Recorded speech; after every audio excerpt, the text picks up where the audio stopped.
1980년대 중반 비니아드 운동이 한창일 때 저는 거기에 하나님이 계시다고 믿고 뛰어든 적이 있습니다. 비니아드라는 말은 영어로 포도원이란 뜻으로 한때 미국 교계에서 가장 영향력이 있는 부흥운동이었습니다.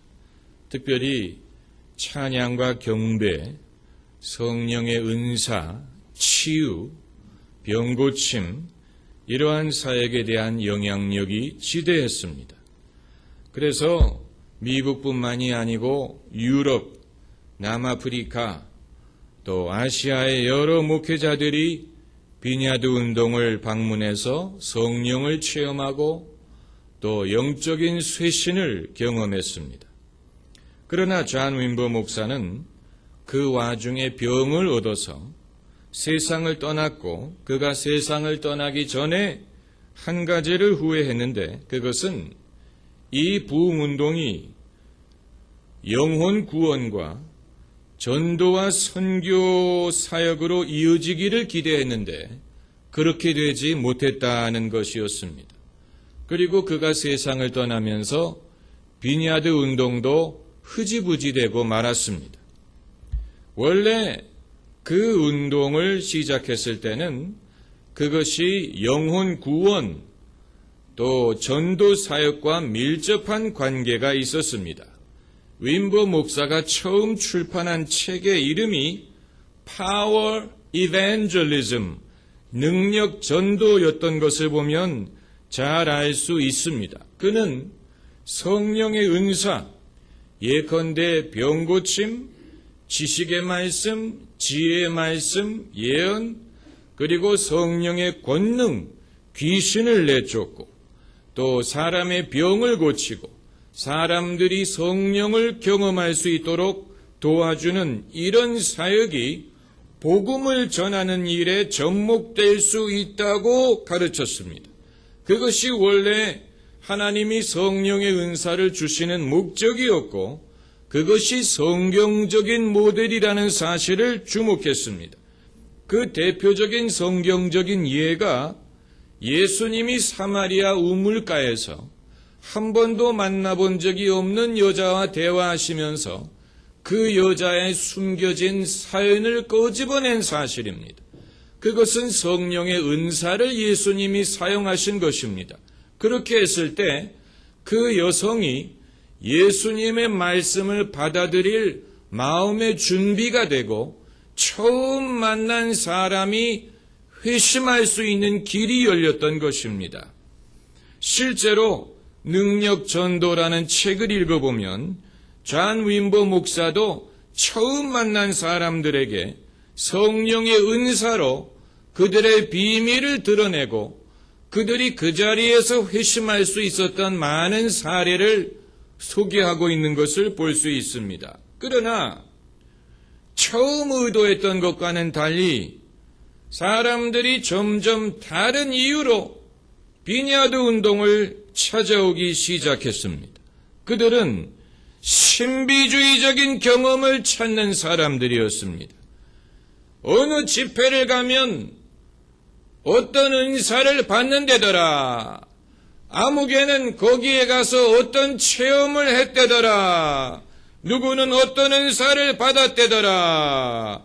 구경거리가 된대더라. 그래서 사람들이 호기심 반, 또 신비주의적인 동기 반, 이런 식으로 찾아오기 시작했는데 이런 동기 자체가 틀린 것은 아니지만 그것이 본래 그 운동이 시작했던 이유는 아니었습니다. 그리고 하나님이 원래 그 운동을 축복하셨던 목적도 그것이 아니었습니다. 성경에 의할 것 같으면, 특별히 복음서와 사도행전에 의할 것 같으면 하나님이 사람들에게 성령을 부어주시는 목적은 그들이 예수님의 복음을 전할 수 있는 능력을 얻게 하기 위한 것입니다.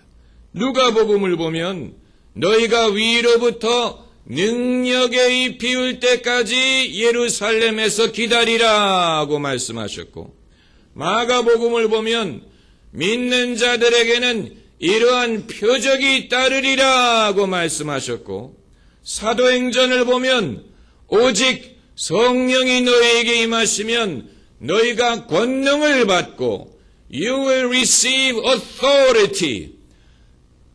권능을 받고 땅끝까지 이르러 내 증인이 되리라고 말씀하셨습니다. 그래서 오순절날 성령이 처음 임하셨을 때 발생한 가장 현저한 사건은 3,000명이 예수님을 믿고 세례를 받은 일입니다.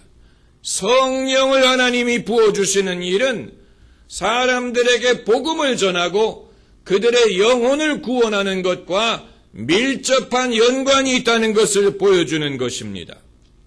사람이 성령을 받으면 더 유능하고 더 효과적인 전도자가 됩니다. 그것은 성경적으로도 그렇고 역사적으로도 그렇습니다. 과거 교회사의 큰 종이었던 사람들은 하나같이 성령을 체험한 다음에 더 유능한 사람 낚는 어부가 되었습니다. 영국의 요한 웨슬리가 그랬습니다. 그는 옥스퍼드 대학에서 신학을 전공하고 목회자가 되고 이미 사역을 하는 사람이었지만 믿음의 확신을 갖고 있지 못했어요. 그러다가 요한 웨슬리가 어느 날 올더스게이트라는 곳의 어느 교회에 들어가서 남이 하는 설교를 듣는 중에 그의 가슴이 뜨거워지는 것을 경험을 하고 예수님이 자기의 죄를 용서하셨다는 것을 확신하게 되었습니다. 이것이 요한 웨슬리가 경험한 성령이었어요. 그는 이 영적인 체험을 한 다음에 그의 사역에 변화가 일어나고 그의 설교에 능력이 임하고 그래서 수십만 명이 웨슬리의 설교를 듣고 회심하고 회개하고 예수님을 믿게 되었습니다. 그것이 감리교의 시조가 된 것입니다. 미국의 D.L. 무디도 마찬가지예요. 그는 젊었을 때부터 복음을 전하는 사람이었는데 그가 19세기 말에 뉴욕 거리를 걸어가다가 성령 세례를 받았습니다. 길거리를 걸어가는데 갑자기 사랑의 물결이 파도처럼 그에게 밀려오는 것을 경험했다고 했습니다. 그 사랑의 물결이 하도 강력해서 하나님 이대로 하시면 저는 죽을 것 같습니다 라고 말했어요.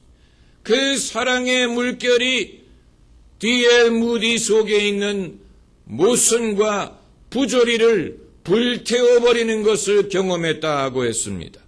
그 경험을 한 다음에 D.L. 무디의 사역에 능력이 나타나기 시작했습니다.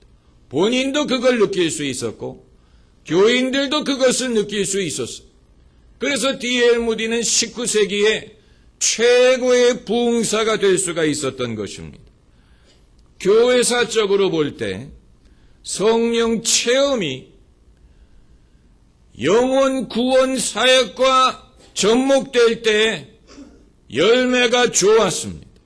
큰 역사가 나타났습니다. 반대로 성령 체험이 신비주의로 이어질 때